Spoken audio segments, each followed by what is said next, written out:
commencer. Oui, tout d'abord, excusez l'absence de Cédric Perrin qui est en déplacement avec quelques-uns de nos collègues pour une mission importante à quelques milliers de kilomètres. Donc je vais essayer de le remplacer aussi bien que je pourrais le faire. Bien, mes chers collègues, notre commission a lancé une mission d'information sur les enjeux sécuritaires du nord de l'Europe. C'est dans ce cadre qu'une délégation de nos collègues s'est rendue en Norvège il y a 2 semaines et poursuivra ses travaux en Suède dans 2 semaines. Cette mission permettra de mieux documenter l'état des menaces sur le flanc nord de l'OTAN et d'évaluer notre niveau de préparation à titre collectif. Elle fournit en outre l'occasion d'élargir la focale aux enjeux stratégiques du Grand Nord, zone dans laquelle les appétits de la nouvelle administration américaine font écho aux ambitions russes et qui suscitent même un certain intérêt chinois. C'est pour les éclairer que nous avons le plaisir d'accueillir ce matin M. Hervé Baudu, qui est un interlocuteur précieux à plusieurs titres, ancien officier de marine, membre de l'Académie de marine et professeur de sciences nautiques à l'École nationale supérieure maritime. Il est un fin connaisseur du droit de la mer et un praticien de la navigation. Spécialiste des eaux polaires, il est aussi formateur et expert consulté par le ministère des Affaires étrangères, notamment pour certaines questions de navigation dans les glaces. Monsieur Baudu a enfin une activité de chercheur spécialiste de la géopolitique de la zone arctique. Il est ainsi membre de l'Observatoire de l'Arctique de la Fondation pour la recherche stratégique et a publié de nombreux articles sur la géopolitique du Grand Nord. Tous nos collègues n'étant pas familiers de ces questions, nous serions heureux, Monsieur Baudu, que vous puissiez nous brosser d'abord un état des lieux des enjeux économiques, juridiques et géopolitiques de cet espace et des conjectures que l'on peut faire sur son rôle dans les années à venir, compte tenu de l'évolution des routes maritimes, des opportunités économiques et des volontés de puissance. Nous aimerions ensuite savoir comment vous analysez les changements intervenus dans la région depuis l'invasion russe de l'Ukraine, comment en particulier évaluer et qualifier la menace sur le flanc septentrional de l'Europe et le potentiel de conflictualité de cette partie du continent. Notre discussion devrait permettre d'évaluer ensuite la réaction qu'il convient d'organiser en Europe. Les États nordiques ont renforcé leur coopération militaire entre eux et leur solidarité avec les États baltes, par exemple au sein du groupe dit NB8. Ils ont désormais à l'égard de l'OTAN une position plus unifiée puisque la Suède et la Finlande ont rejoint l'organisation dont la Norvège et le Danemark étaient membres depuis sa création. Mais il reste pour l'instant davantage tourné vers le protecteur américain malgré les provocations du président Trump et lui ont même récemment donné un accès très élargi à leurs installations militaires respectives. Les tensions régionales ne seront donc pas sans doute apaisées par la disparition de ce qui restait des politiques de neutralité. Il faut également regretter la marginalisation des enceintes régionales de dialogue spécifiques telles que le Conseil de l'Arctique, dont les activités sont devenues très réduites. La France, qui en est membre d'observateur, peut-elle faire autre chose qu'observer le déclin du multilatéralisme et la brutalisation de la compétition stratégique dans la région? Monsieur Baudu, je vous cède la parole pour une présentation liminaire, après quoi je la distribuerai aux collègues présents pour une session de questions-réponses. Je rappelle que cette audition est captée et retransmise sur le site du Sénat et ses réseaux sociaux. Merci. Vous avez la parole, monsieur Baudu. Merci, monsieur le vice-président, mesdames les sénatrices, mesdames, messieurs les sénateurs.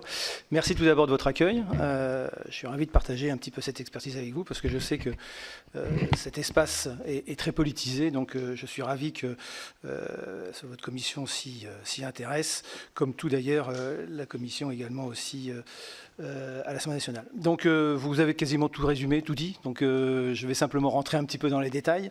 Je vous propose de balayer. Alors, j'ai fait un petit exposé, j'en ai prévu pour 30 minutes, peut-être un peu de déborde, j'ai des slides. En fait, je vais vous dresser un peu la problématique de l'Arctique sur tous ces angles-là. Et après, je ne vais pas trop détailler sur certaines questions, ce qui permettra éventuellement, si ça vous intéresse, d'être creusé par la suite sous forme de questions.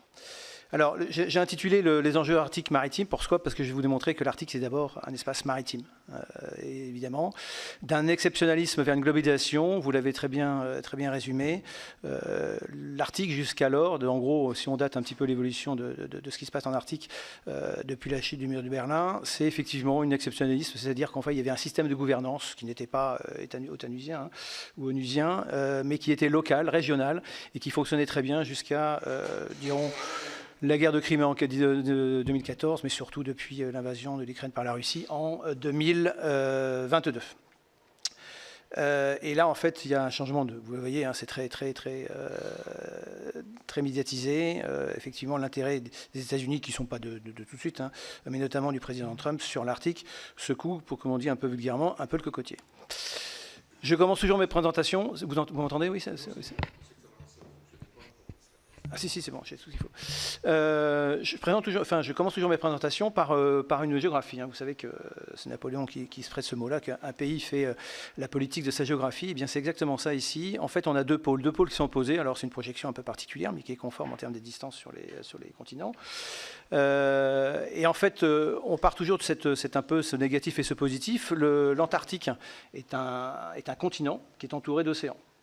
Et il n'y a pas de population permanente, autre que des chercheurs, quelques milliers de chercheurs en hiver.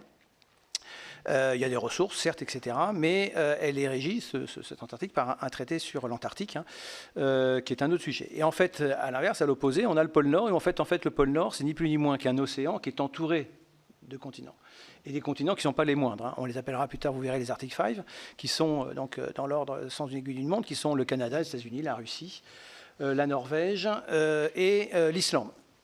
On verra d'ailleurs hein, que les pays qui sont définis dans l'arc arctique, qui sont élargis aux 8, hein, ce sont tous les pays qui ont le cercle polaire qui traverse leur territoire. Et donc l'Arctique, que je qualifierais sur tous les sens, géographique, météorologique, sécuritaire, capacitaire, gouvernemental, etc., est un espace dit fermé. D'abord, il est contraint. Pourquoi? Parce que cet espace il est contraint géographiquement. Il y a des détroits, les accès sont difficiles. D'un côté, il y a le détroit de Bering qui permet de mettre en liaison l'océan Pacifique Nord et puis l'océan Arctique, et puis aussi un petit peu moins réduit, mais enfin avec la mer de Norvège et la mer de Groenland, hein, sachant que le verrou, c'est un petit peu l'Islande, là, entre la Norvège et puis le Groenland, la mer de Norvège. Elle est contrainte cryosphériquement. En fait, c'est les glaces. Là aussi, je montrais tout à l'heure, la slide suivante. Quoi qu'il arrive, quoi qu'on fasse, quel que soit le réchauffement climatique, la Terre elle est inclinée de 23 degrés 26 minutes. Il y aura toujours de la glace en hiver, en Arctique et en Antarctique.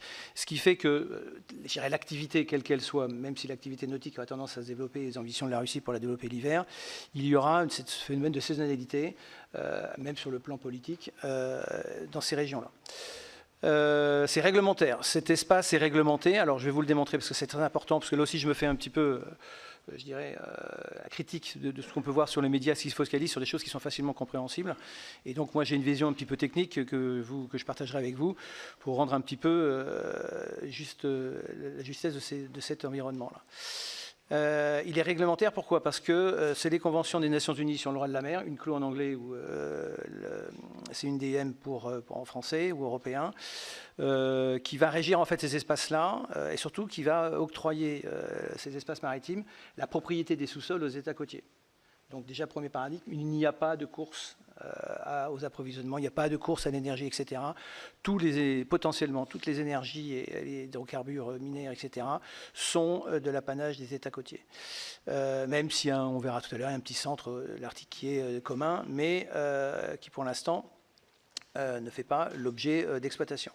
Réglementaire sur la partie maritime aussi, avec tous les bateaux qui y traversent. Il y a un code polaire qui est une espèce de code déontologie appliqué aux navires qui vont naviguer dans ces zones-là, j'en parlerai un peu plus tard, qui permet d'augmenter légèrement le niveau sécuritaire des bâtiments qui y naviguent. Par son environnement aussi également, alors il y a la prévalence, il y a un tropisme de plus en plus fort, légitime, car longtemps oublié, voire ostracisé, qui est la notion des populations autochtones. Alors autochtones, j'aime pas trop le terme, c'est plutôt les Européens, disent même le changer plutôt de position locale, c'est moins péjoratif, qui sont très nombreuses autour de l'arc arctique, puisque je vous dis que les continents sont habités, d'un côté les Inuits, d'un côté les Répon, etc., toutes ces populations locales qui sont présentes et qui vivent d'itinérance et notamment localement avec leurs ressources propres. Donc voilà, l'exceptionnalisme vers la globalisation, en gros, on va balayer rapidement, enfin ça touche tous ces sujets-là, hein, et je pense qu'on pourrait le décliner, et on fera souvent la comparaison avec d'autres territoires, avec les territoires en mer Rouge, en mer Noire, notamment aussi en Indo-Pacifique. Il y a beaucoup de similitudes sur la façon de se comporter des pays comme en Indo-Pacifique. Et donc là, on couvre tous les spectres qui sont géopolitiques, à savoir un problème de renvironnement, et qui est des premiers, parce qu'en fait, c'est la sentinelle de la Terre, de notre planète, puisqu'en fait, on y voit un réchauffement climatique qui est 4 fois plus important que le reste de la Terre.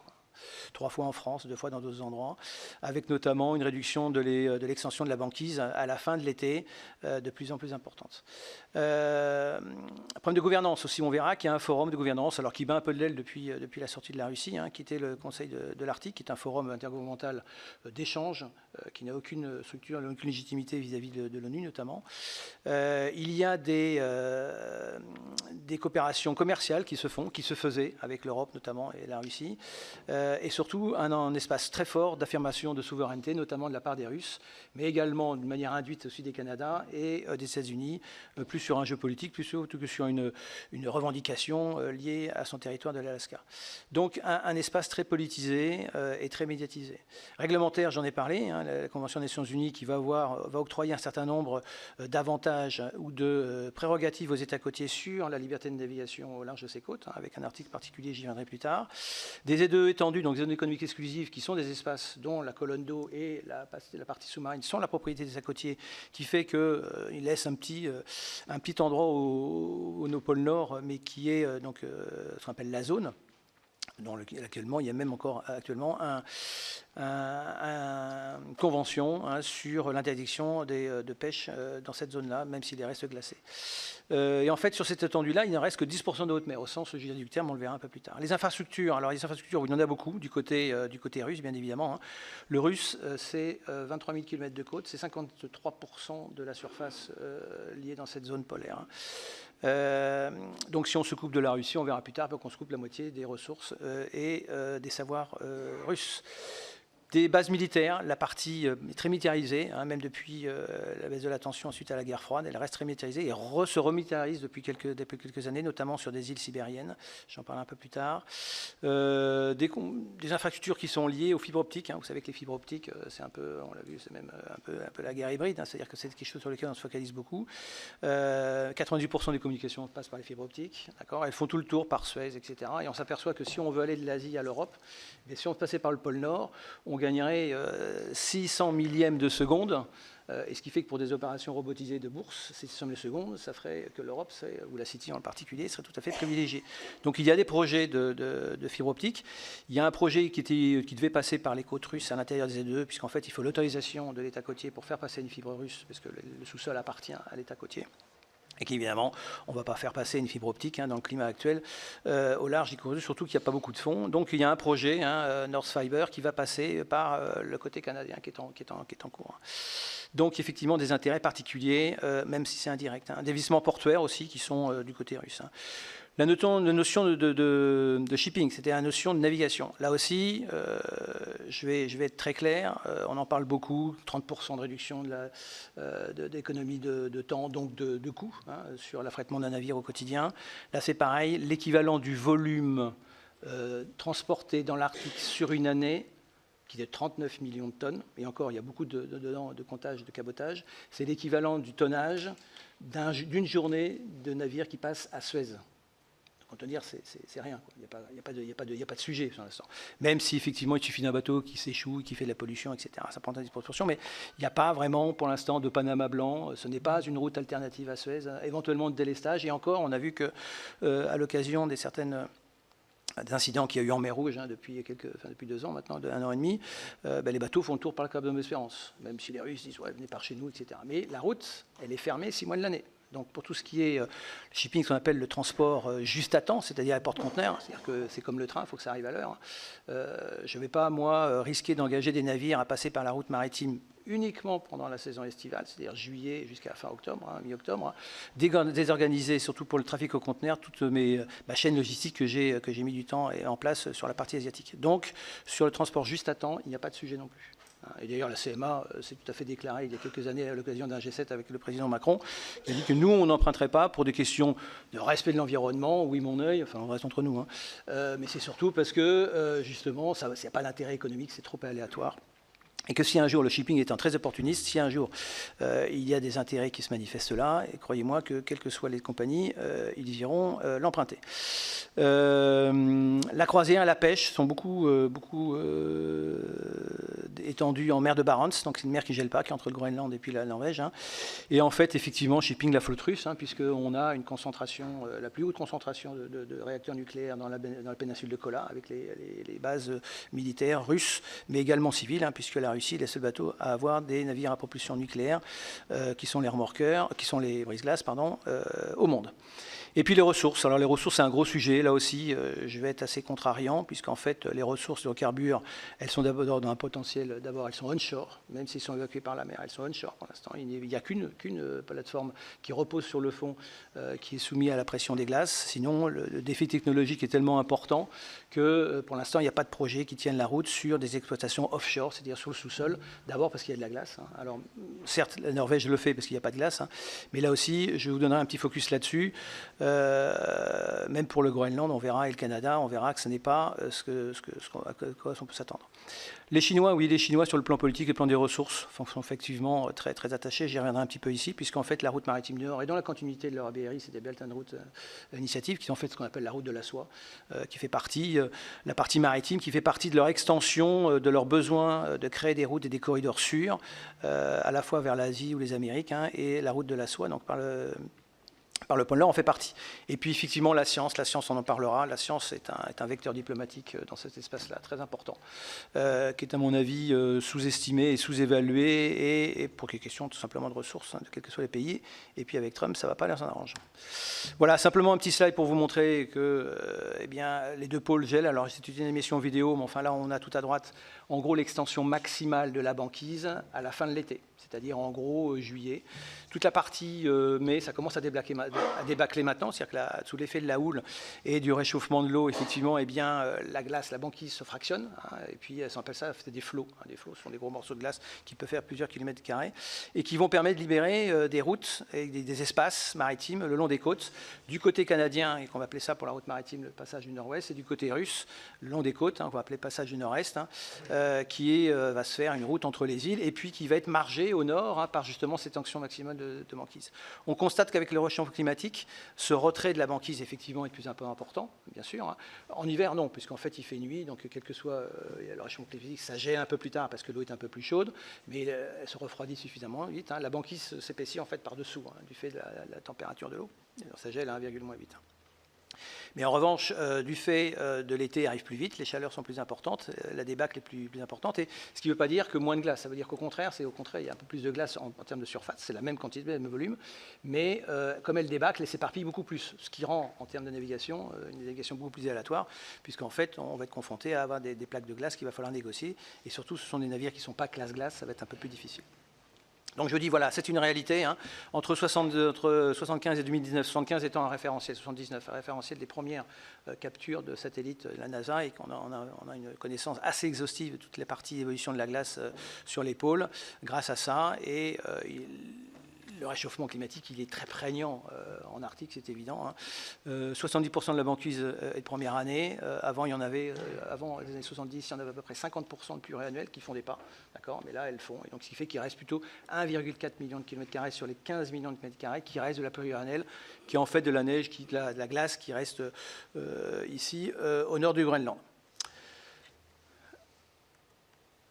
Alors, deuxième chose, sur les espaces maritimes, je me fais un petit peu didactique et vous m'en excusez par avance, même si c'est un peu technique, mais je pense que certains d'entre vous le connaissent bien, surtout des marins. Mais enfin, tout le postulat des notions des ressources, appropriation des ressources et de la façon de naviguer repose sur les conventions des droits. C'est pour ça que je dis que la convention des Nations Unies sur la mer, qui est universelle et qui en fait saucissonne un petit peu la partie maritime.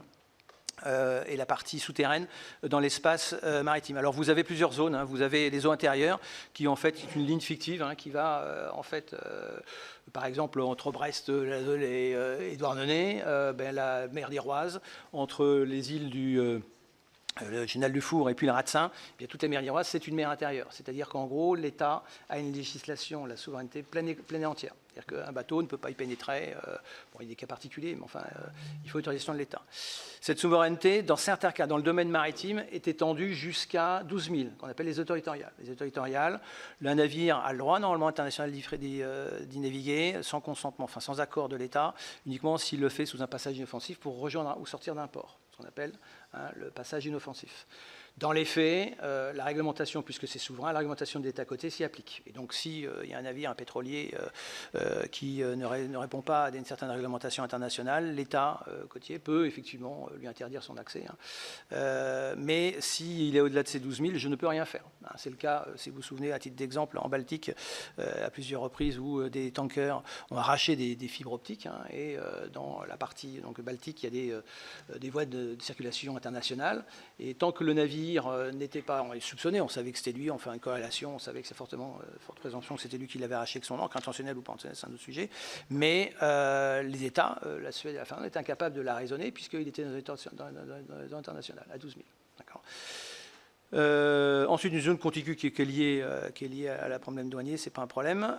Et ensuite, étendue jusqu'à 200 000, où là, en fait, il n'y a pas toujours pareil une liberté de navigation entre les 12 000 et 200 000, mais surtout, ça permet de définir cette extension, donc il va suivre la ligne de base, l'État côtier, qui va suivre la propriété pleine et souveraineté entière sur les ressources halieutiques sur la colonne d'eau et sur son sous-sol, et surtout les parties ressources énergétiques dans le sous-sol. 200 000, ça fait 380 km.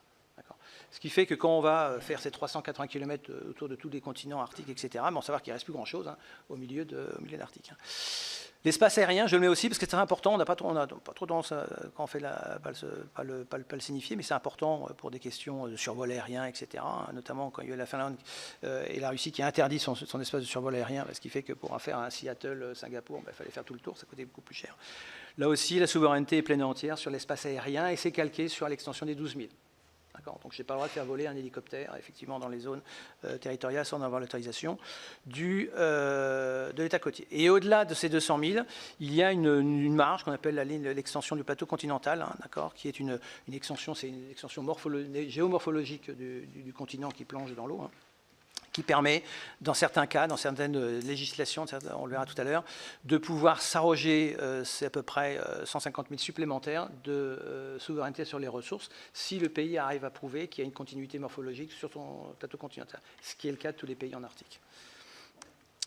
Voilà, donc ici une photo sur laquelle vous voyez tout ce qui est en mauve, en fait ce sont les ressources hydrocarbures supposées, d'accord, il n'y a jamais eu vraiment d'exploitation faite, enfin c'était l'organisme de géologie américaine qui en 2008 avait sorti cette carte-là, qui sert toujours de référence, mais qui est pas prouvée encore, mais enfin supposée, qu'il y a encore 60% de gaz en Arctique, qui serait du côté russe, du pétrole également effectivement, mais...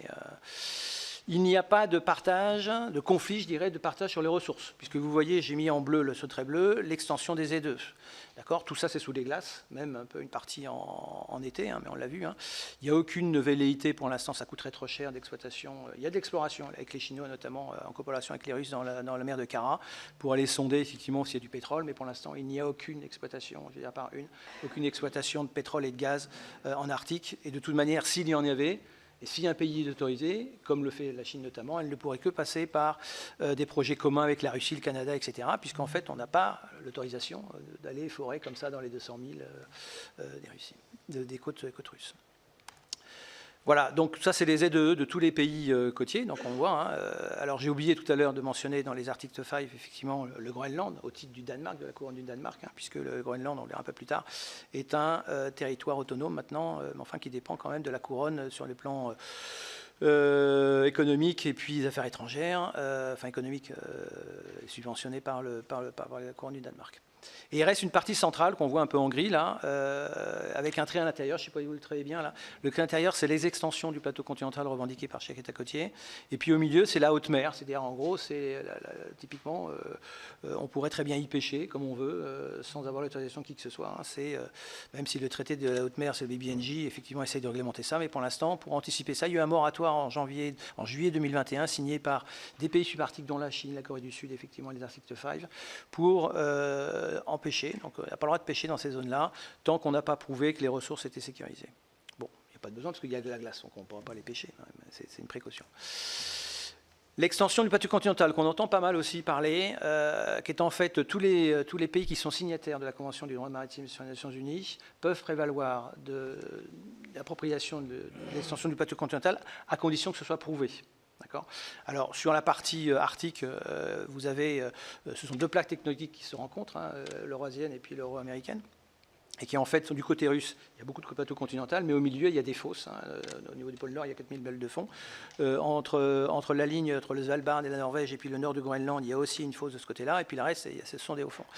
Et là, il y a des contentieux.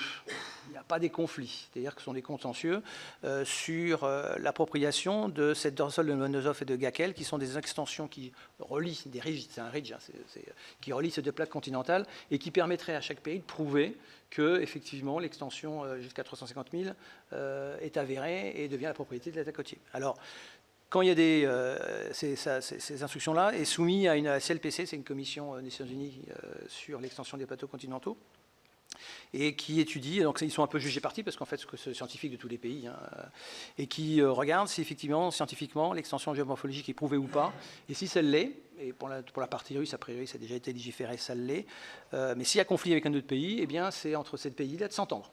Ils s'arrangent, d'accord ? Alors, ça a été le cas sur certaines parties, notamment des ZE. Il reste quelques litiges, mais enfin, ils ont été résolus d'une manière bilatérale.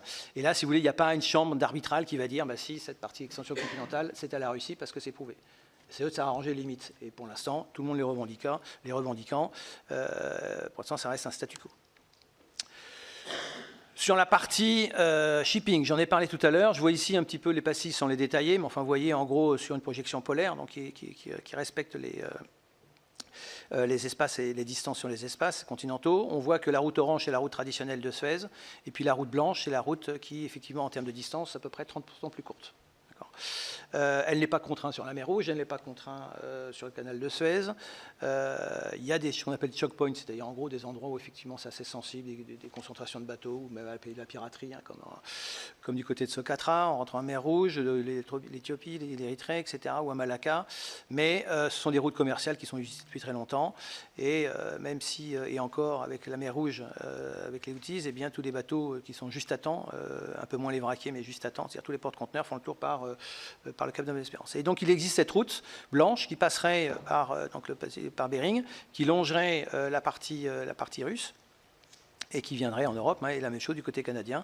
Mais je vous dis, ces routes-là, pour l'instant, sont peu usitées, surtout pour le trafic local, parce que si vous voulez, alors vous voyez les volumes, hein, Malacca, c'est 2 millions de tonnes par an, Gibraltar, c'est 80 000 bateaux par an, Douvres, Pas-de-Calais est le deuxième des trois après Malacca, avec 25% du trafic maritime. Voilà, Suez, c'est 8% du trafic maritime, avec 1 milliard de tonnes de marchandises, de volume de marchandises qui passent. Voilà, ce que donne d'une manière un peu plus précise, donc les routes maritimes. Donc vous avez 3 routes maritimes qui se dessinent. La route La Rouge qui passe par le nord-ouest, qu'on appelle ça une route orthodromique, c'est la route la plus directe, hein, sur la sphère, hein, donc entre le Bering et puis la mer de Norvège. Elle n'est pas usitée. À quelques exceptions pour des brise-glaces ou pour le tourisme. La compagnie du Ponant avec le Charcot, qui est le brise-glace de croisière, va régulièrement maintenant au pôle Nord dans le cadre de ces croisières. Et puis donc à l'ouest, il y a la Bleue, ce qu'on appelle le passage du Nord-Ouest, qui est une route qui est pas usitée du tout, quasiment pas, il faut être clair, éventuellement par la croisière. Pourquoi ? Parce que c'est des routes, il n'y a pas beaucoup de tirants d'eau, c'est des routes qui sont très sinueuses, qui passent dans des zones où il n'y a pas beaucoup d'eau au fond, et surtout sur le plan, donc on a vu la Convention des Nations Unies sur la mer, elle est dans des zones intérieures décrétées par les Canadiens. Zones intérieures, c'est-à-dire qu'en gros, j'ai le droit d'autoriser ou d'interdire une navigation. Et les Canadiens ne sont absolument pas favorables à dérouter ces routes commerciales pour des raisons environnementales, parce que qui dit route commerciale étant moyen d'intervenir si un bateau qui a des difficultés avec des moyens de secours que les Canadiens ne peuvent pas se permettre d'avoir et de l'étendre, surtout sous ce passage-là, qui fait plusieurs millimètres. Et à l'opposé, on a la route orange, qui est la route en fonction de l'extension des glaces, qui est la route donc, du passage du nord-est, qui longe les côtes russes, alors plus ou moins au nord en fonction de la glace, hein, et qui est en fait une route de transit, bien sûr, entre le Pacifique et puis le... Mais là, c'est pareil, c'est 3 millions de tonnes par an. 3 millions de tonnes, c'est même pas 10% du volume total. Donc c'est peanuts, c'est rien. Excusez-moi l'expression, mais c'est rien.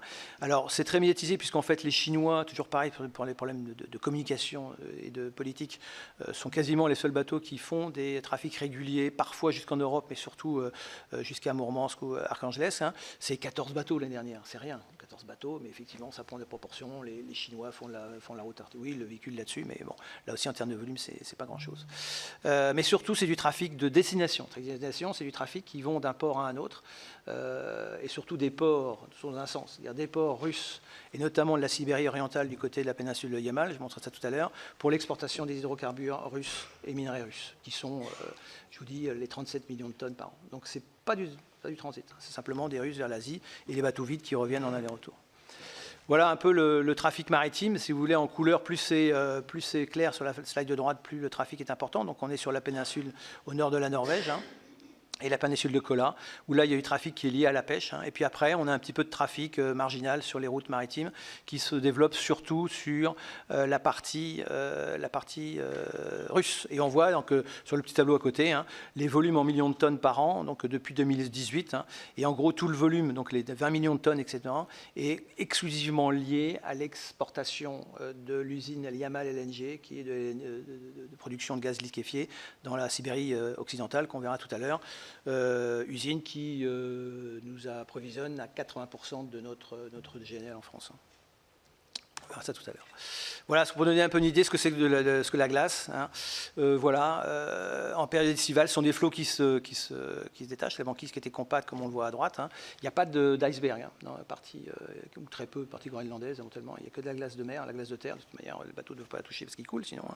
Mais la glace, là, ici, de mer, va se disloquer, va se fondre, va se répartir, etc. Et pour vous donner un peu une ordre d'idée, des bateaux spécialisés qui peuvent naviguer en hiver, comme celui qu'on voit à droite, qui est un tanker LNG russe, qui va faire les navettes entre cette usine de liquéfaction à Yamal LNG en Europe et en Chine, hein, qui lui peut fonctionner tout l'hiver. Voilà, j'ai essayé rapidement un petit peu. Toute la partie, ça, ce sont les deux projets. Donc, toute l'activité de production d'hydrocarbures, gaz, et minerais et pétrole se concentre sur la péninsule de Yamal, de Guidan et de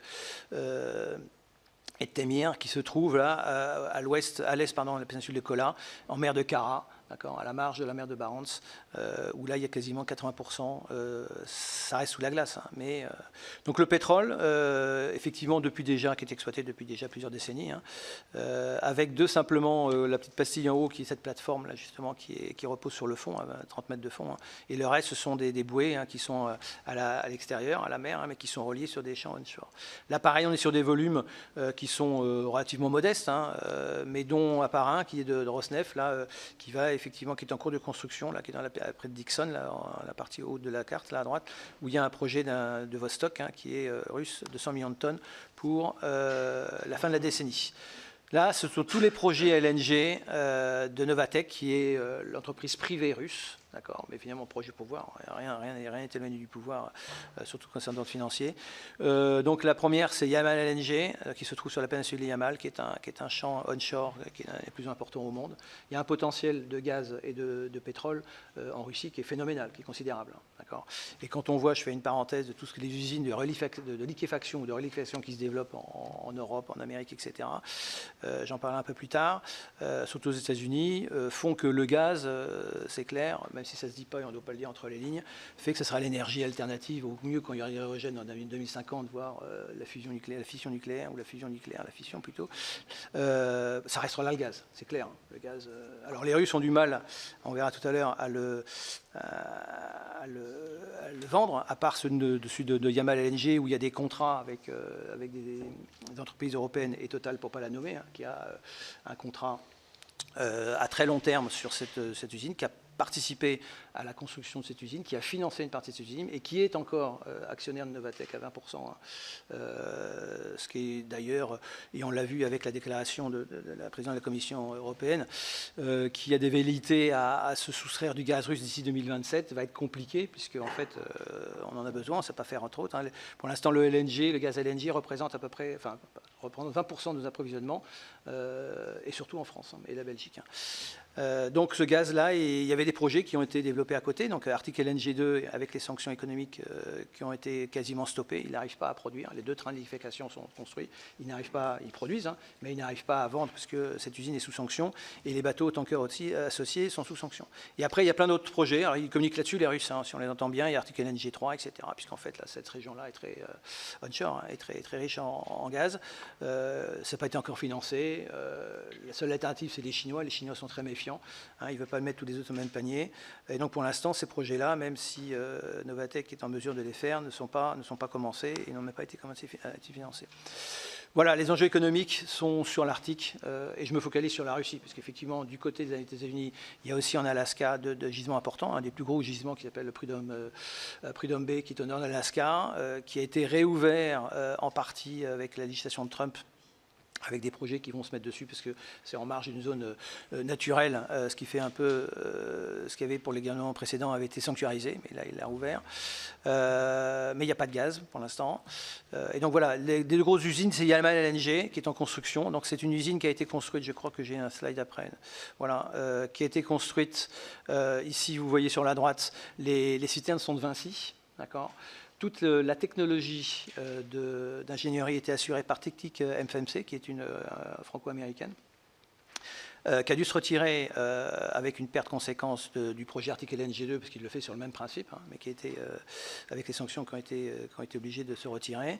Et cette usine est construite sur des thermosiphons, c'est-à-dire que le pergélisol qu'ils font avec le réchauffement climatique, eh bien, le terrain est instable, il ne s'agit pas de construire des usines directement sur le sol. Et donc, elle est construite, cette usine-là, l'aéroport, enfin, toute la partie ici, vous voyez l'usine, elle est construite sur 42 000 thermosiphons, ce sont des congélateurs locaux qui sont refroidis pour qu'on maintienne le pergélisol à température. Et donc cette usine-là produit, donc il y a 3 trains de liquéfaction, parce que vous savez que le gaz, ça soit gazoduc, hein, avec légère sous-pression, ou il est plutôt préféré maintenant, parce que les gazoducs sur le permafrost, pareil, ça bouge, et donc du coup, en plus de ça, là ils sont complètement ostracisés. Et donc la Russie a fait le choix de les évacuer par voie de mer. Et donc il faut le liquéfier. Donc on refroidit un gaz à moins 163 degrés qu'on met dans des gros thermos de navires. Il faut des navires spécialisés, d'accord, et ceux-là en bas sont des tankers Arc 7 qui ont une brise-glace hein, très haute, qui leur permet de pouvoir naviguer en autonomie l'hiver, un peu moins même s'il y avait des velléités à ouvrir la route pendant l'hiver, mais surtout vers l'Europe. Là, c'est la Prudhomme Naya, c'est la plateforme qui repose sur le fond, d'accord, qui est 30 mètres de fond, qui est le produit du pétrole, et puis le projet Arctic LNG 2, qui est différent, qui n'est pas construit sur la terre, mais on a fait des barges, ce sont des barges flottantes, donc c'est 2 terrains de foot. C'est une capacité de 2,5 tankers. Toute l'usine, c'est 25 milliards de dollars d'investissement. Et elles sont remorquées et elles sont amarrées à un quai. Les 2 premières sont en production, mais pour l'instant, il n'y a pas trouvé d'acheteurs. Ils ont mis ça dans des tankers pour les stocker, etc. Mais pour l'instant, il n'y a pas d'argent. Avec les sanctions occidentales, il n'y a pas d'acheteurs pour l'instant. Mais Trump, à bas bruit, on dit qu'effectivement, en termes de deal, pourrait lever les sanctions de son côté sur l'exploitation d'exportation de GNL. Autre fait particulier sur la Russie, le pergélisol, effectivement, qui est une grosse contrainte, puisqu'en fait, c'est une bombe à retardement, hein, puisqu'en fait, ça emmagasine plein de gaz, notamment du méthane, hein, des hydrates de méthane, qui, avec le réchauffement climatique, sont dans l'atmosphère. Le méthane est 80 fois plus nocif que le CO2, d'accord, même s'il reste moins longtemps stocké dans l'atmosphère. Et ça, c'est un drame. Et puisque vous voyez ici, par exemple, le gros trou béant, il y a un petit homme à côté, ce qu'on appelle ce sont des fosses d'hydrométhane, c'est-à-dire qu'en fait, il y a des poches de méthane qui ont été représentées, puis à un moment, elles sont refroidies, elles explosent, et puis du coup, comme il y a du vide dessous, ça crée des gouffres. Il y a ça aussi sous l'eau, par exemple, on a fait Pingo. Autre fait particulier aussi, donc oui, quand je dis que c'est une bombe à retardement, c'est-à-dire qu'en gros, en termes de virus, en termes de CO2, c'est très problématique, hein, puisque du coup, tout ça, ça va de l'atmosphère. Hein. Première énergétique, les Russes sont en train de lancer des programmes. Le premier est à Pevek, du côté du Bering, là, avec des centrales nucléaires flottantes. De 60 MW, qui est en gros la moitié d'une centrale classique en France, hein. Avec les normes de sécurité qui ne sont absolument pas compatibles si on devait la mettre au Havre ou à Cherbourg, je ne sais pas où, enfin bon bref. Mais c'est comme ça qu'ils arrivent à produire du courant, parce que justement, on ne met pas de poteau-électrique sur le permafrost, etc. Ça, ce sont les tankers, hein, qui permettent de faire justement les liaisons. Voilà, les Russes, en termes de shipping, pour pouvoir effectivement ouvrir leur route, ils sont en construction sur des projets de brise-glace à propulsion nucléaire. Ils sont les seuls à faire ça. Ils maîtrisent toute la technologie technologie, donc ils n'ont pas besoin des aides occidentales pour le faire, puisque les réacteurs étaient ukrainiens, l'usine était en Ukraine, ils ont rapatrié la technologie, hein. Et ils en sont en construction de 7 pour ouvrir justement leur ambition, c'est ouvrir les routes maritimes pendant l'hiver. Pour escorter ces tankers, ça ira plus vite, hein, il faut 9 jours pour le faire. Hein. Et pour l'instant, simplement, c'est déglacer la mer de Kara pour que les bateaux puissent accéder aux gisements arctiques LNG2, pétroliers, etc., de la Sibérie orientale. Il y a un projet de 120 MW. Alors 120 MW, je ne sais pas si ça vous dit, c'est un dixième des plus grosses centrales nucléaires françaises, hein, donc, avec des réacteurs 200 mètres de long, 180 000 tonnes, 48 mètres de large, pour escorter effectivement les tankers, puisque les autres sont plus étroits. Hein, le chenal qui est laissé à la banquise, hein, il faut qu'il soit à la largeur du bateau qui le suit. Quoi. Ils ont aussi construit, là aussi c'est très militarisé, les premiers patrouilleurs militaires brise-glace, hein, porteurs de missiles antiaériens. Sur la route maritime, ça aussi c'est un point d'achoppement qu'il faut comprendre. C'est un peu technique, mais enfin ça permet de dire qu'effectivement la route est plus ou moins contrôlée. Il y a un article de la Montego Bay, c'est la Convention des Nations Unies qu'on appelle Montego Bay, qui dit qui octroie, dans les zones glacées, l'article 264, qui octroie l'autorisation, enfin le privilège à un navire, à un État côtier de pouvoir, je dirais, exprimer un contrôle sur la flotte, les navires qui passent donc, au dehors des eaux territoriales, si ce navire représente un danger de pollution pour son bateau. D'accord. Alors lecture, c'est sûr, on le fait en France pareil au large des Ouessants, hein, avec les abeilles. Il y a un article qui est le 231 qui fait pareil pour PME maritime, qui dit qu'effectivement il y a un navire qui est en panne au-delà des eaux territoriales, donc il fait ce qu'il veut, hein, toute légitimité, mais pour éviter la cocadise, le préfet maritime a une mise en demeure, elle impose à un remorqueur en disant vous n'avez pas le choix, parce que du coup si vous n'aurez pas le temps de dépanner et vous finissez sur mes côtes, ça sera pas un cocadise, donc c'est autorisé par la législation internationale. Et là c'est pareil, sous une zone de glace. Et donc c'est une interprétation russe de cet article-là, puisque même quand il n'y a pas de glace, ils disent ben non, il faut quand même l'autorisation pour passer. Et donc il y a une espèce de permis hein, qui est avec une administration qui s'appelle l'administration de la NSR, justement dans Sunset Road, où il faut demander l'autorisation pour passer. Alors les navires de commerce jouent le rôle, même si c'est un peu abusif, hein, mais il y a une compliance list, donc chaque liquidité. Et si en gros un bateau, la Russe, il estime qu'il ne représente pas tous les critères de sécurité, il peut très bien l'interdire. D'accord. Ce qui fait dire et c'est un des arguments aussi pour l'Europe et la France en particulier, que ça peut restreindre la liberté de navigation. Puisqu'en fait, vous voyez que cette zone des ZE, là, touche l'extension maximale de la banquise, et ce qui fait que ça fait un espèce de corridor sous autorisation de la Russie. Et ça, pour les États-Unis notamment, qui sont très attachés à la liberté de navigation, ça blesse un peu. Très militarisé aussi, vous voyez, là, bon, les petites pastilles sont un peu grosses, mais enfin, il y a des bases, en gros, sur les îles au large de la Russie, hein, que ce soit l'île de Grang, l'île de Sibérie du Nord, les François-Joseph, qui est juste au large du Svalbard, hein, qui est l'archipel norvégien, où là, ils ont des bases tout à fait récentes, hein, en capacité, c'est pas équipé, mais en capacité d'accueillir des batteries antimissiles, des avions, des gros porteurs, qui est pas négligeable, d'accord. C'est surtout orienté. Alors aussi on l'entend, on contrôle, ils le disent, hein, le passage du nord-est, on le contrôle avec nos radars, etc. Un radar de surface, si vous voulez, c'est lié à la quantité de la Terre. Donc un radar de surface, on peut détecter un bateau maximum à une trentaine de kilomètres, pas plus. En revanche, tous les appareils de détection radar sont pour les détections aériennes, notamment un peu ce relan un peu de guerre froide là, sur les missiles intercontinentaux. Donc assez militarisé, et puis vous trouvez à Mourmansk hein, la concentration de brise-gaz nucléaire, puisque c'est là où est la flotte du Nord, hein, la plus grosse flotte russe, hein, avec leurs sous-marins et leurs navires de guerre qui est stationné à ces zones-là. Voilà les zones de détection aussi, effectivement. Et ça, simplement pour vous mettre un slide pour la partie défense, hein, vous voyez ce qu'on appelle le bastion. Le bastion, c'est cette extension complètement virtuelle de zone de restriction de la Russie qui dit que quand il y a un exercice qui se passe au large de la Norvège, etc., eh bien, lui, il va venir un peu essayer d'aiguillonner, enfin, de titiller les flottes de l'OTAN qui s'entraînent ici pour dire attention, là, moi, vous arrivez dans ma zone d'influence et que je veux contrôler. D'accord ? Donc, ça fait des zones potentiellement de friction, mais pas effectivement de conflit ouvert. Alors, un dernier slide pour terminer, parce que c'est la question qu'on peut se poser et qu'on me pose toujours, parce qu'effectivement, qu'est-ce que la France a à faire en Arctique sur des zones qui ne sont pas les nôtres, puisqu'en fait, on n'a pas d'intérêt économique, outre que je vous dis à la marge sur des intérêts commerciaux qu'il y avait avant que la Russie, sur par exemple Technique FMC, qui a fait l'ingénierie des 2 usines de liquéfaction, ou alors pour Vinci, etc. Il n'y a pas vraiment, pour l'instant, nous, des dangers économiques, outre le LNG qu'on récupère de Yamal LNG qui approvisionne un quart du GNL en France, les autres venant des États-Unis et de la Norvège, hein, chacun pour un quart, et le reste c'est dissimulé entre l'Algérie et d'autres petits pays. Hein. Le premier intérêt, le premier argument, mais qui est vrai, qui est fort, c'est scientifique. d'accord, la notion de science. Pour étudier le réchauffement climatique, il faut aller à la sentinelle donc, du climat qui sont les pôles. La recherche est très développée. On a des stations permanentes à Nielusen, au Svalbard, avec d'autres pays, hein, d'ailleurs, du reste. Hein. Il y a une stratégie polaire qui a été faite, qui reprend celle de 2007 de Michel Rocard, qui était le premier ambassadeur des pôles, et ensuite Olivier Podarvor sur équilibre des extrêmes, en fait, qui est typiquement ciblé pour la recherche, et encore plus, hein, là aussi c'est un autre sujet, mais enfin, qui est très délicat, qui n'est pas l'objet de cette commission-là, mais qui est le financement de la recherche. Hein. On a les terres de... J'en profite, hein, les stations DDU du Mont-Durville n'est plus au standard et il faut trouver des sous. Hein, et donc c'est un peu la mission de cette stratégie en disant il faut trouver des sous pour rehausser le niveau de la recherche polaire. Voilà, donc ça c'est un argument. L'Europe, tout ça se fait aussi à travers des financements de l'Europe, hein, que ce soit éducatif pour le Groenland, etc., sur la science. On n'a pas de brise-glace.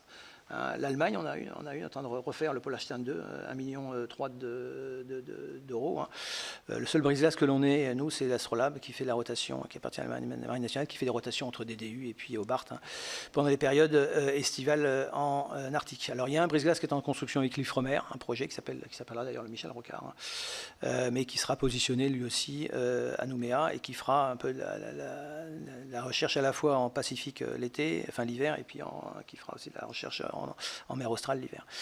Politique, pourquoi? Parce que tous les pays, enfin pas tous, la Norvège ne l'est pas, hein, mais enfin même si on applique les principes membres de l'UE, d'accord, donc le Groenland ne l'est pas puisqu'elle est autonome sur ce sujet-là. On est pays observateur du Conseil de l'Arctique, hein, depuis 2000. On est parti des premiers depuis la Convention d'Ottawa, la création du Conseil de l'Arctique en 1996, qui permet ce conseil, je vous en expliquerai tout à l'heure, ce Conseil de l'Arctique-là, qui est un forum intergouvernemental où il y a des pays permanents, qui sont les pays de l'Arctique, et des pays observateurs, sur lesquels on est relativement actif, hein, dans les groupes de travail. Moi, je suis le représentant français d'un des groupes de travail sur la partie sécurité maritime notamment, où là, effectivement, c'est à un niveau technicien, c'est pas un niveau politique, hein, puisqu'il y a une strate supérieure, où là encore, on arrive à changer avec tout le monde, russe compris. Sur le plan militaire, je ne vais pas y aller par différents chemins. L'Arctique, les maritimes et la marine, même si c'est pas sa vocation à communiquer beaucoup là-dessus, c'est elle qui s'appropriait la partie maritime de l'Arctique sur le plan sécuritaire. De très nombreux exercices sont organisés, notamment par l'Arvège et l'OTAN, bien sûr. La France, là, actuellement encore, il y a un exercice, hein, de grande ampleur en Norvège, et elle y a envoyé une frégate, hein, l'Aquitaine, et un sous-marin aussi assez régulièrement. Les sous-marins, c'est des choses un peu qui ne sont pas métallisées, mais enfin on sait qu'ils ont les capacités d'aller sous la glace ou dans les fosses là-bas. Donc ça se fait, ça se pratique. Il y a des sous-marins nucléaires, le premier Suffren qui a fait escale également sur un port spécialisé en Norvège, puisqu'ils ont des accords de défense avec l'OTAN. Donc là, oui, on y est assez présent. On y est présent indirectement avec le Fulmar, qui est un patrouilleur vieillissant, qui est un ancien chalutier à Saint-Pierre-et-Miquelon. Donc oui, on y est. On y est, pourquoi? Parce qu'il y a une stratégie de défense arctique qui a été éditée en 2025, elle est confidentielle, mais enfin il y a une partie là qu'on retrouve sur Internet, qui est pour les décideurs, qui affiche clairement l'intérêt de la France pour des questions. Alors, la question évidente, c'est les intérêts français, quels sont-ils? Éventuellement la navigation, effectivement, il faut que la navigation soit libre, etc. Et puis bon, c'est pour s'associer un petit peu aussi à la dimension de l'OTAN. L'article 5 du traité atlantique, qui est du 42.7 de l'UE sur tout ce qui est assistance de l'OTAN aux pays qui seraient directement agressés, est aussi valable, hein, puisqu'on a des coopérations sur ce sujet-là, à la fois maritimes, mais surtout maritimes également terrestres. Commerciaux, bon, les minerais stratégiques et les routes maritimes, j'en ai parlé. Les minerais, on y viendra un peu plus tout à l'heure. Les minerais stratégiques, oui, il y en a, mais c'est pareil, c'est de la propriété souveraine. Donc effectivement, si on louche beaucoup du côté groenlandais, il y en a beaucoup, il n'y a pas d'exploitation pour l'instant. Donc là, j'en parle un peu tout à l'heure. Et géostratégique, stabilité face à des compétiteurs subarctiques, c'est le terme qui est employé dans les littératures. Bon, des compétiteurs, il n'y en a pas vraiment, je vais essayer de vous les démontrer, hein, puisque les ressources appartiennent aux États. Compétiteurs, si Trump qui lorgne sur les ressources groenlandaises avec le discours que vous connaissez. Bon, là aussi, du fait que géographiquement, c'est très compliqué d'extraire des minerais quand il y a de la glace, etc., et du pétrole à fortiori. Il y a des sondages qui ont été faits d'exploration en Groenland, il n'y a pas de pétrole. Hein. Ils ont été très déçus, il devait y avoir du pétrole en partie sud, puis en fait, ils ont fait le sondage, c'est pas exploitable, mais c'est pas suffisamment rentable. Hein. Et la liberté d'action de navigation. Sur le LNG, voilà, j'ai un petit slide, etc. Vous voyez qu'en gros, on est à 20 millions de tonnes par an sur le 24. Depuis très vite, après, Gazprom a coupé l'approvisionnement par gazoduc. Donc, on a été, vous savez, en février 2022, c'était très compliqué. Cette année, on approvisionnement de gaz. Ça s'est rétablisé. En fait, c'est une sorte de vase communicant. Les Américains ont compensé avec leur gaz de schiste en France, mais on reste très dépendant du gaz russe pour l'instant. Et même s'il y a une volonté de s'en défaire, avec le 17e paquet de sanctions de l'UE qui est prévu, là, qui a été déclaré hier, il reste plus que de voter. La Hongrie s'y oppose notamment, ça va être compliqué. Il y a des intérêts privés, ça va être compliqué. Et je pense que pour l'instant, on n'est pas prêt de s'en débarrasser. En revanche, on a interdit la réexportation du gaz on a des cuves de stockage par une entreprise belge qui s'appelle Fluxix, à Zeebrugge et à Dunkerque. Et là, on a interdit parce qu'en fait, on stockait puis on revendait ailleurs. Donc du coup, c'était du commerce et là, ça passait sur les sanctions. Les ressources minérales, elles sont très nombreuses.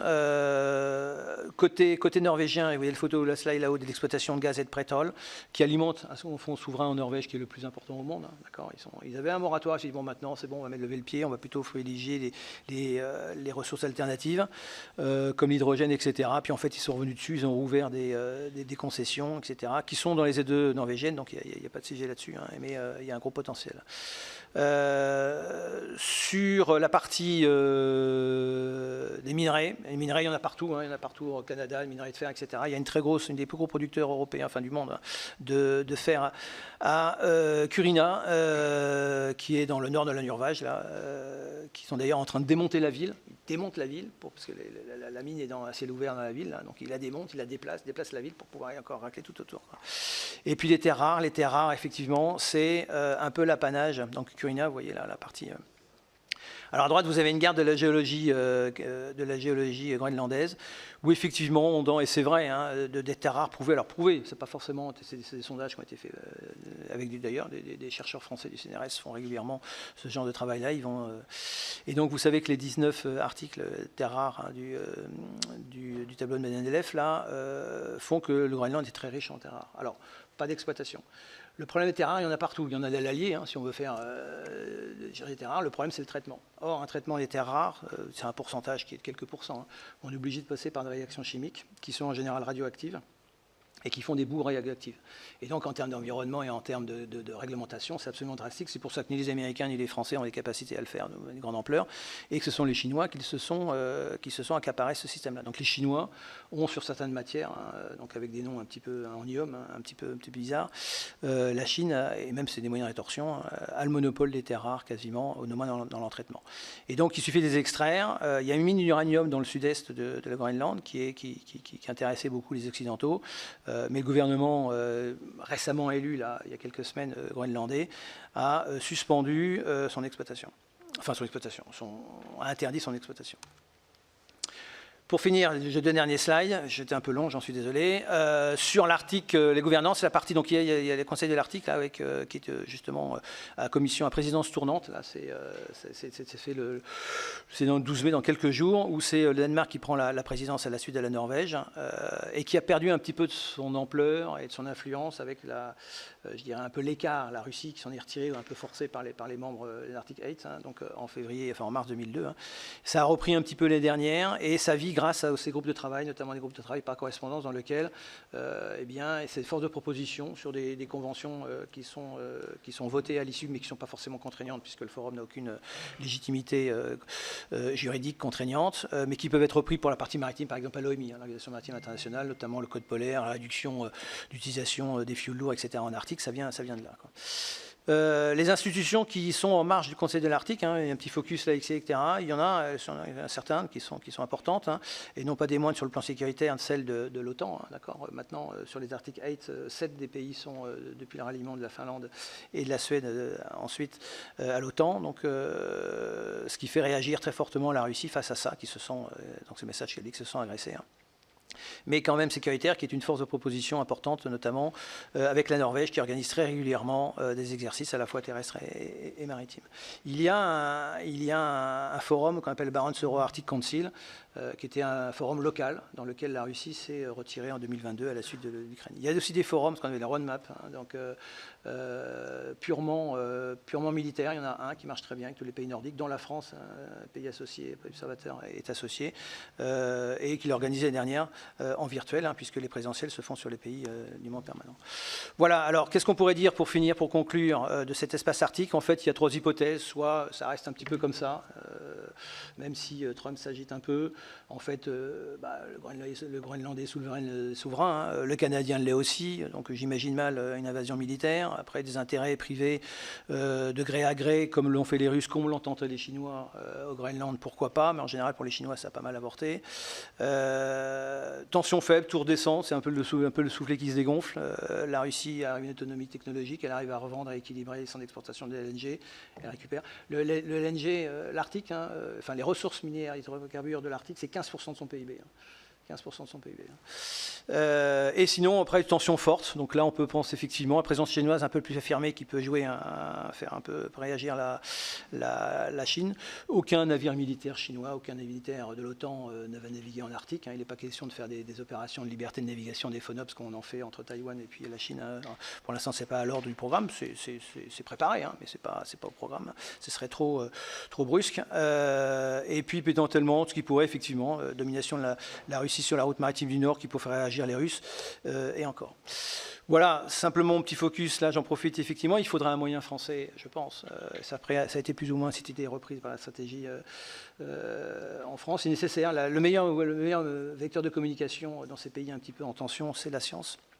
Et donc je verrais très bien, moi, un Astrolabe 2 qui fait les rotations, là, armé par la Marine nationale. J'en verrais bien très bien remplacer le Fulmar en 2030 par un autre, qui pourrait être à la fois scientifique, voire européen, etc., pour pouvoir faire un peu de présence sur place. Si vous avez besoin de sources, je vous laisse de mon ouvrage sur les routes maritimes arctiques et la géopolitique de l'Arctique.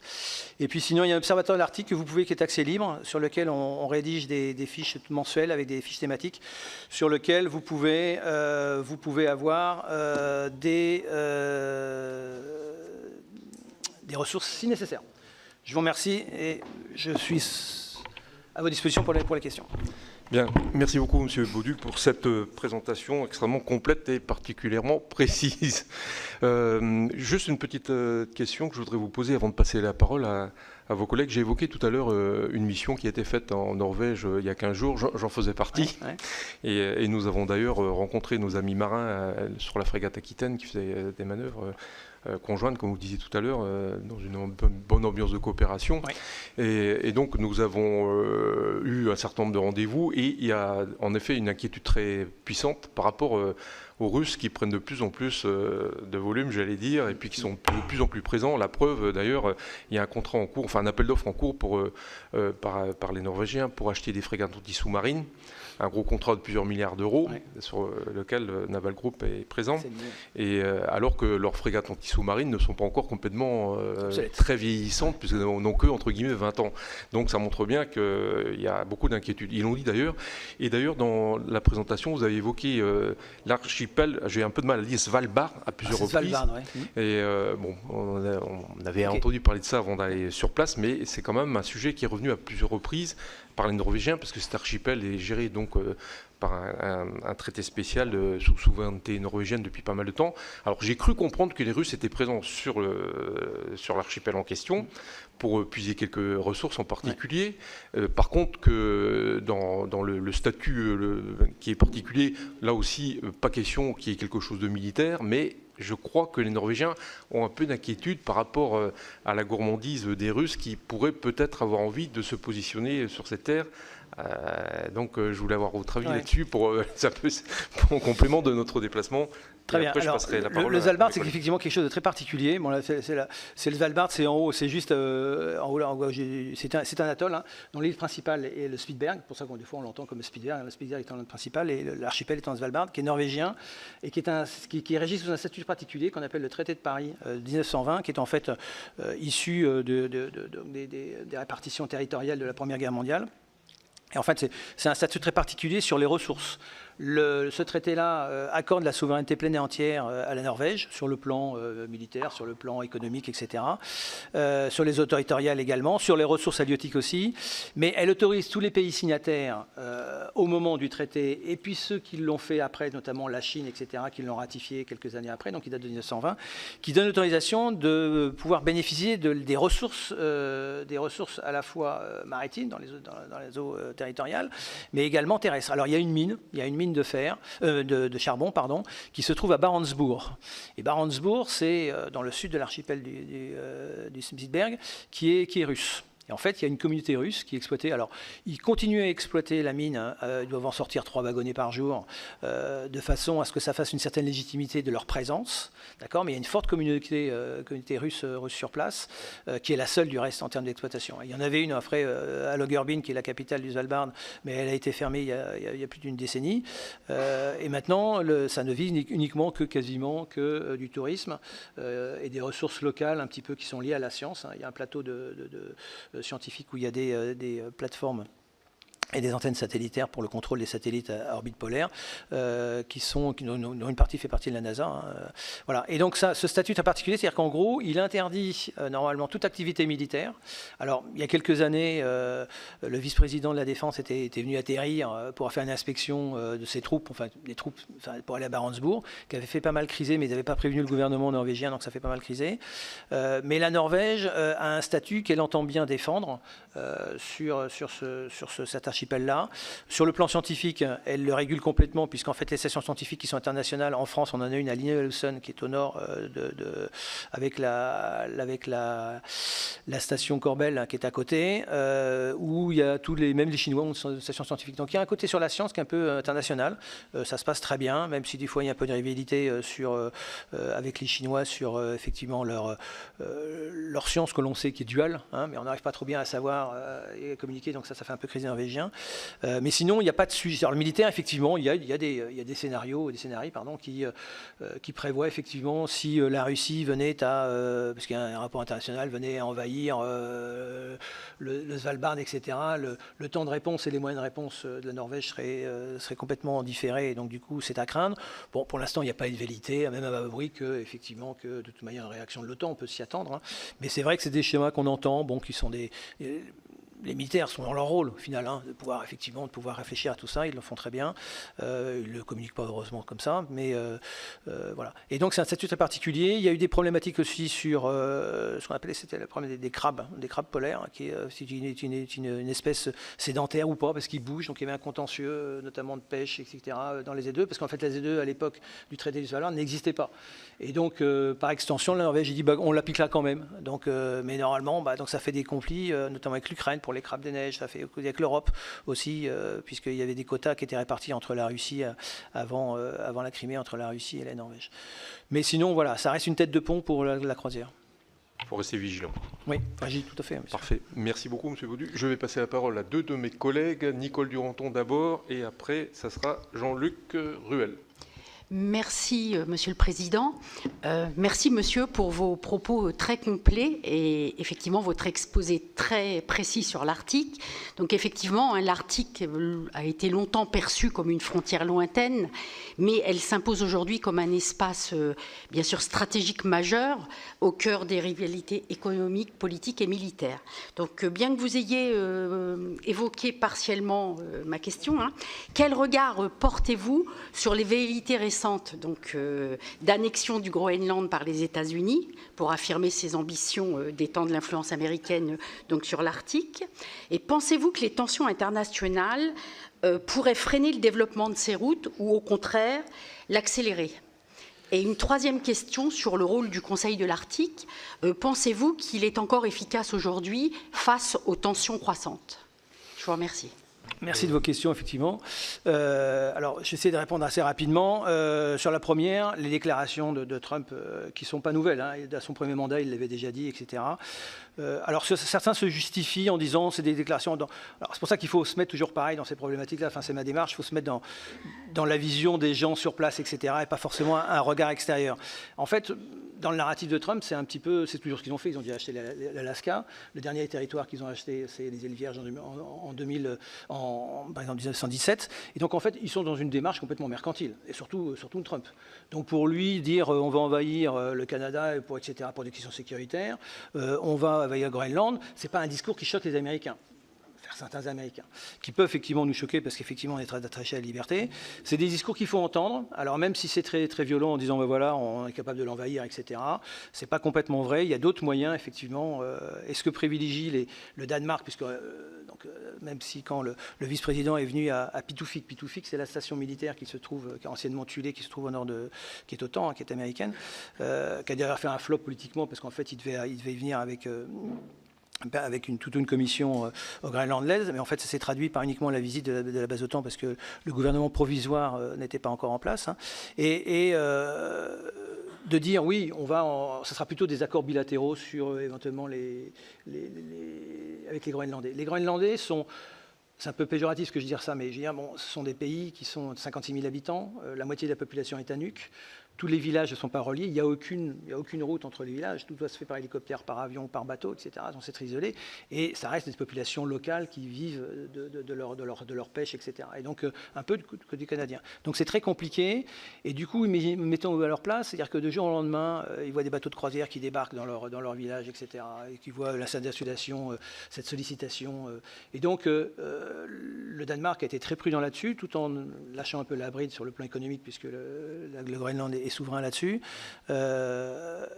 Ils sont très raisonnables. Le dernier gouvernement Liesson, le Premier ministre Liesson qui vient de se faire élire il y a 2 semaines, est un gouvernement indépendantiste. D'accord ? Clairement, ils veulent l'indépendance, mais c'est le modéré. C'est-à-dire qu'en gros, il faut nous accompagner, il faut qu'on y aille, etc. Et donc, ils sont très ouverts et ils ont un peu rassuré les États-Unis en disant, voilà, moi je ne suis pas contre des accords bilatéraux sur l'exploitation des terres rares, pourquoi pas, etc. Les Chinois, c'est un peu différent. Ils l'ont déjà fait. Ils ont déjà essayé d'acheter la concession de l'aéroport international, de la partie du Nuuk, qui a été fait, qui est fini. Ils ont effectivement mis des pieds dans les différentes mines. Il faut savoir, sur le plan des mines au Groenland, il n'y a qu'une mine en exploitation, qui est une mine de rubis. D'accord ? C'est tout. Le reste, on dit, ouais, exploitation, oui, il y a du gisement, mais pour l'instant, pas forcément déclaré, exploité, etc. Bon, il y a du potentiel. Mais pour l'instant, il y a... Et toujours les Chinois, de manière que ce soit qu'ils ont fait pareil au Canada, on parle beaucoup des Chinois, mais en fait, les Chinois, ils rentrent par une petite porte, ils sautent par l'autre, etc. Ils sont sur très long terme. Et en fait, ils font toujours la même démarche, c'est-à-dire qu'en gros, ils vont s'associer financièrement, à majorité ou pas, dans des entreprises canadiennes, australiennes, etc. Et c'est le cas pour une mine de terres rares au Groenland, où effectivement, ils ont une part minoritaire sur un propriétaire australien qui a acheté l'exploitation. Mais sinon, c'est tout. Donc, il n'y a pas énormément de choses. Il faut s'en méfier. Les Canadiens, pareil, pour le minerai de fer, ils sont très attentifs et ils ont mis une commission nationale, pareil, sur les intérêts extérieurs qui ont limité, qui ont interdit l'achat de cette mine avec des intérêts chinois. Donc, sur la partie américaine, oui, effectivement, ça fait grand bruit. Il y a une délégation américaine qui est installée au même titre que celle européenne, etc., qui fait les yeux doux pareil au Groenland pour les terres rares. Et la démarche des Européennes est exactement la même. Hein. Mais moi, je pense que c'est plutôt à bois bris. Alors, simplement un truc sur le plan capacitaire, parce que je parle pour les militaires ici, sur la commission de défense. L'accord fait avec le Danemark sur l'OTAN, sur les bases qui datent de 1957 et qui est renouvelé régulièrement pour 10 ans, se contradit en raccourci que l'OTAN peut installer à la limite autant de bases qu'elle veut. Pour l'instant, on n'en a qu'une, d'accord, conséquence qui est attelée, hein. Mais cet accord-là n'est pas prévu. Donc il pourrait très bien dire, ben voilà, de cette manière-là, sur la partie capacitaire de l'OTAN, d'accord, on peut très bien intervenir et grossir nos troupes, etc. Pour l'instant, c'est pas ce qui est annoncé. Mais pour ça, moi, je reste assez prudent, effectivement, sur la partie groenlandaise. Sur la partie des routes maritimes, votre propos, vous pouvez me le rappeler, je suis désolé, j'ai plus combien de questions. C'est simplement savoir si, effectivement, il y a un développement... Oui. Oui, pensez-vous que les tensions internationales pourraient freiner le développement de ces routes ou au contraire l'accélérer ? Elles sont je l'ai évoqué tout à l'heure, elles sont russes. Hein. C'est-à-dire que là, pour l'instant, c'est du trafic de destination. C'est du trafic qui va des usines de Sibérie-Orientale, donc qui sont pour l'instant Yamal LNG. Hein, c'est 300 bateaux par an qui font d'aller-retour en 24 heures, hein, enfin tous les 32 heures sur le site, hein, qui vont vers l'Europe majoritairement parce que c'est là où il y a moins de glace et qui vont un peu en hiver, etc. Donc c'est tout le trafic de destination qui part de ces zones-là pour le pétrole, le gaz et les minerais. Surtout, bon, il y a des projets qui sont notamment pétrole et gaz, qui sont sous sanction, mais ils sont autonomes, qui fait qu'effectivement, ça va grossir. Donc le shipping va être grossi. Mais la loi russe impose pour tout ce qui est lié aux extractions et donc l'exportation des produits hydrocarbures et minerais russes, oblige que les bateaux soient russes, avec l'équipage russe, armés et construits en Russie, etc. Et donc ils ont beaucoup de mal d'ailleurs à construire leur bateau, d'abord parce qu'ils sont sous sanction, puis ils n'ont pas les technologies, donc pour l'instant ça ne va pas au rythme où ils voudraient. Mais ce qui veut dire que l'expansion elle aura lieu, oui. Les Chinois, effectivement, proposent, même avec des opérateurs portuaires comme DP Emiratis, qui est aux Arabes Unis, qui ont mis de l'argent sur le développement d'une route régulière. Donc ils veulent construire des petits feeders, c'est-à-dire que là aussi c'est aberrant au niveau shipping, ils feraient deux hubs aux extrémités de la route, à un moment, ce qui est en baie de Katmanchka, là, jusqu'en Pacifique, et diraient voilà, on ferait des hubs. Donc les gros conteneurs viennent décharger leurs conteneurs ici, et puis ça serait rechargé sur des plus petits qui seraient la glace et qui feraient la rotation entre les deux, des shuttles, quoi. Bon, là, c'est pareil économiquement, ça ne tient pas la route, les opérateurs vous le disent, le shifting, c'est-à-dire le fait de décharger, de recharger un conteneur, c'est $180 le mouvement, donc ça met à plat complètement l'économie. Donc pour l'instant, il y aura peut-être des velléités, mais pour l'instant, la route n'est pas appelée à se développer. Pour la partie du Conseil de l'Arctique, je finis rapidement. Oui, le Conseil de l'Arctique a perdu son intérêt depuis que les Russes sont partis. De toute manière, ce n'était pas un organe décisionnel, le Conseil de l'Arctique, c'était un espace de dialogue qui marchait très bien. Les conventions qui sont passées sont les conventions qui sont liées sur la coordination de la science, donc avant 2022, des coordinations qui ont permis de définir les zones de sauvetage centrées sur le pôle Nord pour se répartir un petit peu les moyens qui vont intervenir, et puis c'est tout.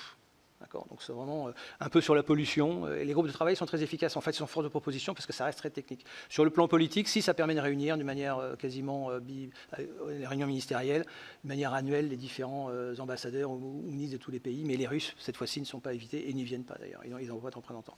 Donc voilà, c'est un peu dommage, mais bon, on passe par les voies diplomatiques traditionnelles, quoi. Parfait, merci. Jean-Luc Ruel. Merci, Président. Oui, effectivement, c'est passionnant, hein.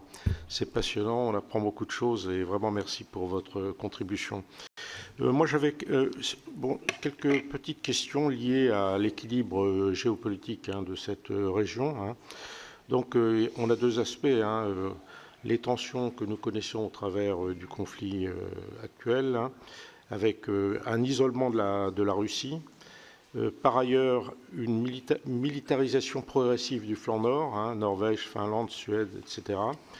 Est-ce que ça va avoir un effet sur un rééquilibrage géostratégique dans cette région? Ça, c'est le premier point. Deuxième point, ça concerne la Chine. Alors, vous venez d'en parler, hein, effectivement. Très présente dans les discours sur l'Arctique. Moi, je m'interroge simplement sur la légitimité de la Chine.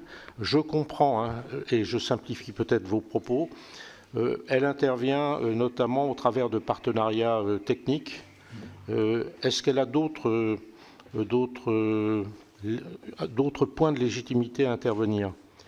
Et puis, est-ce que le régime actuel de l'Arctique, juridique actuel de l'Arctique, au travers de la Convention de Montego Bay et le Conseil de l'Arctique, est actuellement suffisante? Faudrait-il envisager une réforme ou une relance du Conseil de l'Arctique? Merci. Oui, merci de votre... Oui, très intéressant, notamment la dernière question, que c'est un problème épineux. Sur la partie militaire, oui, alors il y a une montée en puissance depuis l'adhésion de la Suède et de la Finlande à l'OTAN, ça c'est clair. La Norvège a toujours été très proactive sur la mise en place d'exercices de l'OTAN pour affirmer, si vous voulez... pourquoi? Parce que la Norvège, elle a quand même 280 km de frontière avec la Russie, donc elle est sans arrêt embêtée. La Finlande, c'est pareil.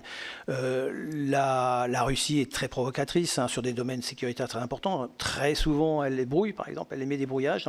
Dans Kirkenes, qui est la petite ville du Nord, etc. Bien souvent, donc il y a des sites qui sont, ils ont même le devoir de faire ça. Bon, ben voilà, on peut pas, on atterrit difficilement sans les moyens GPS, parce que la Russie à côté brouille les fréquences. Alors il n'y a pas d'intrusion, mais elle brouille les fréquences, hein. Donc ce qui fait que la Russie, quand il y a des exercices militaires qui se déploient, ils posent des zones NOTAM. Zones NOTAM sont des zones de restriction aérienne en disant, ben voilà, qui sont en temps de paix, qui disent, voilà, je vais tirer un missile, qu'ils le tirent ou ne tirent pas. Mais enfin, ils gagent une zone dans laquelle les bateaux militaires ne vont pas pouvoir exercer, parce que justement, il y a une NOTAM, donc ils font ça. Donc ils sont très provocateurs. Ils avaient été très virulents dans le discours en disant quand la Finlande et la Suède disaient, vous verrez, on ripostera du côté militaire, etc., quand la Suède c'est la dernière à avoir adhéré à l'OTAN. Ça ne s'est pas traduit par des faits, etc. Bon, la Baltique, effectivement, est un autre sujet très intéressant, parce que c'est aussi un espace très, très fermé. Hein, mais ce qui fait que maintenant, le tropisme, que ce soit même la Suède, hein, et la Finlande, hein, notamment la Finlande qui a élevé son budget militaire, maintenant se tourne plus sur l'Arctique. Donc oui, je pense que la Norvège a un rôle très important. Elle a ouvert des bases avec des accords pour des détachements permanents des avions de l'OTAN, hein, que ce soit des Poséidon ou même des ports au-dessus de Tromsø, pour accueillir très régulièrement des sous-marins et puis des navires américains. La Suède met à sa disposition des moyens satellitaires aussi polaires pour justement avoir une meilleure ressource, une meilleure connaissance informative à la fois des glaces, des navires, etc. et de l'environnement. Donc, sur le plan militaire, la Norvège et avec les pays de l'OTAN sont très actives, avec le soutien de l'OTAN aussi, même si Trump disait qu'il faudrait qu'on en fasse moins, etc. C'est pas vrai. Et les exercices sont de plus grande ampleur et sont de plus en plus fréquents. Donc oui, ce qui fait d'ailleurs réagir très, très profondément la Russie. Sur la dernière question sur le Conseil de l'Arctique, est-ce qu'il faut réviser le Conseil de l'Arctique et la Convention des Nations Unies? La Convention des Nations Unies, convention maritime, donc qui est pour effectivement les espaces maritimes dans ce domaine-là, mais après c'est aussi pour la navigation. Il n'y a pas de projet de modification de la Convention des Nations Unies. Pourquoi? Parce qu'elle est volontairement très interprétable, très souple, et ce qui permet de justement, à la marge de certaines réglementations, de mettre un peu tout le monde d'accord et de ne pas les rentrer en conflit. Donc cette notion d'espace, elle n'y est pas. Cette notion d'extension du plateau continental, comme je l'ai expliqué, ça va être légiféré, mais ça restera un statu quo, parce qu'en fait, il n'y a pas de velléité pour l'instant à aller explorer les fonds marins sous la glace. Et si c'est le jour, c'est le cas, parce qu'il y aura moins de glace, mais ce n'est pas vrai non plus. Ça sera tellement cher que tout meilleur, il y aura d'autres ressources alternatives comme l'hydrogène et des choses comme ça, on peut le penser, même si l'hydrogène se fera à base de méthane. Et le Conseil de l'Arctique, oui, c'est dommage et je pense surtout notamment avec le Trump maintenant qui fait une chasse aux sorcières dans toutes les parties scientifiques, etc., sur le réchauffement climatique, va perdre encore plus de sa substance. Là. Donc on va voir comment ça va se passer à la suite là, de la passation de suite du Conseil de l'Arctique. Et puis votre deuxième question, vous pouvez me la rappeler, parce que je me suis égaré là. C'était sur la partie actuelle. Bon voilà, je pense que. Mais c'est sûr que ça se militarise de plus en plus. Ça craint. Alors c'est pas en tension, hein, mais ça va amener beaucoup plus d'exercices de flotte. Les flottes sont plus grosses, des survols. Alors il y a très souvent des frictions, hein, notamment les gros porteurs avec la guerre en Ukraine, les gros porteurs russes, hein, que ce soit les Tupolev ou effectivement les bombardiers, etc. Survolent. Ils sont interceptés par les chasseurs américains ou norvégiens. Et puis très souvent c'est relaté dans la presse. Mais ça reste, je dirais, sans jeu de mots de bonne guerre, quoi. Très bien, merci. Oui, tu peux, le micro. Le point sur la Chine. Ah oui, pardon, oui, la Chine, oui, très bien. Oui, pour ça. Alors la Chine, oui, la Chine est très présente sur le plan scientifique. C'est une des plus grosses contributrices des publications en Arctique, même si c'est en Antarctique son point d'intérêt particulier. Elle a construit en 3 ans, 4 ans, 4 brise-glaces scientifiques. D'accord. Elle a le premier avec la Xilong 1, Dragon des Neiges 1 et 2, le premier était ukrainien. Elle est très présente. C'est elle qui a participé au relevé des fonds marins pour pouvoir, à ce que la Russie puisse porter à la CLPC son projet d'extension de plateau continental. On la voit régulièrement mouiller des bouées, etc. Elle communique là-dessus, hein, puisque le département arctique et antarctique chinois, mais on sait qu'elles ont des missions duales, c'est clair. On sait qu'elle a voulu s'implanter en Islande à la suite de la crise financière de 2008. Elle a quand même subventionné la banque islandaise. Et le deal, c'était OK, je vous aide, mais à ce moment-là, vous me faites rentrer au Conseil de l'Arctique comme observateur, ce qui a été le cas pour les Chinois. Elle a une ambassade qui ressemble à une ambassade absolument en Islande, qui est absolument énorme. Elle a un projet avec les Norvégiens sur des projets scientifiques en Islande aussi, avec une station de recherche pour tout ce qui est étude de l'atmosphère. Mais elle est très prudente. La Chine, en fait, elle met un pied là, elle le retire, elle ne veut pas de contentieux, elle ne s'en mêle pas des contentieux, etc. Elle dit qu'il faut que ce soit respecté suivant les normes de l'ONU. Elle joue sur les deux tableaux. Elle ne veut pas surtout être le partenaire privilégié exclusif de la Russie. Et on le voit par la traduction de projets comme le pipe nord-sibérien qui s'appelle New Sibérie, là, qui doit être construit qui doit passer par la Mongolie. Pour l'instant, rien n'est fait. Elle achète effectivement du gaz, mais elle n'a pas acheté de gaz de LNG2, par exemple, parce qu'elle ne veut pas non plus froisser les... Donc elle est très subtile, la Chine, très très très subtile, pas agressive. Et en fait, voilà, ça se traduit d'une manière visible par la science, dont on sait qu'il y a des missions duales, mais elle reste très très prudente. Bien, merci Olivier Cadic pour une dernière intervention. Oui, c'était en fait ça complétait, mais c'était justement sur la Chine. Et je remercie Jean-Luc Ruel de s'en être occupé. Effectivement, la Chine avait tenté d'acheter des vastes étendues de terre en Islande en 2011.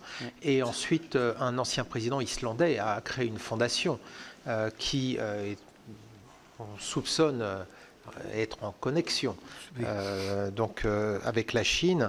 Et donc, il y a cette organisation Arctic Circle qui se réunit tous les ans et dont la Chine est le pays non-arctique qui est présent au travers justement de cette fondation. Donc, on voit bien les approches indirectes de la Chine, mais une présence qui s'affirme effectivement de façon très à droite, comme vous l'avez souligné. Ceci étant, il y a peut-être une chose qu'on pourrait compléter, c'est le côté de l'observation spatiale sur l'Arctique. Et donc, c'est aussi un sujet qui peut nous préoccuper. Qu'est-ce que vous pourriez nous dire sur ce sujet? Alors, sur le plan spatial, c'était un peu... Alors, on est d'accord sur le plan technique, il y a deux types de satellites. Il y a des satellites stationnaires qui sont au niveau de l'équateur et qui restent fixes à un point de la Terre. Ces satellites stationnaires ne peuvent pas recevoir ou émettre des choses au-dessus du 74e de latitude. Donc en haut, tout l'Arctique ne peut pas bénéficier des satellites stationnaires, notamment pour les communications. Donc ça va mettre en place des satellites qu'on dit à défilement polaire. Donc c'est-à-dire qu'ils sont centrés sur les pôles. Et là, comme du fait de la nature, un peu comme les longitudes qui convergent vers le pôle, il y a des satellites qui ont été mis en place, des satellites de communication, des satellites d'observation. Et depuis la montée en puissance de la Russie en Arctique, eh bien, elle a mis ses propres satellites en orbite pour justement avoir un peu une connaissance de l'environnement, notamment météorologique, mais également comme les suivis de navires, etc. Il y a des satellites comme l'Iridium, qui sont des satellites de communication orbite polaire, qui aussi ont des charges AIS, AGS. Ce sont les transpondeurs qui permettent de suivre les navires dans ces zones-là, alors qu'avant on ne pouvait pas. C'est comme ça que le Rhône, en 2018, il a fait la traversée, qu'ils l'ont découvert en arrivant en Bering. Tiens, il y a un bateau militaire qui est là, comment ça se fait? Bon, s'il avait eu des systèmes AIS, il l'aurait su bien avant. Effectivement, ça devient quelque chose de très particulier. Et il y a une velléité aussi pour justement mettre en orbite qui sont géographiques. Il y a deux choses. Aux Svalbard, je vous le disais, il y a des antennes, il y a des champs d'antennes qui permettent de contrôler et de récupérer les données des satellites qui sont à défilement polaire. Donc il y a tout un champ. Ce qui est le cas de ces spécificités aussi en Norvège, pas en Norvège, en Suède. En Suède, c'est la première base européenne de lancement de petits lanceurs à orbite polaire.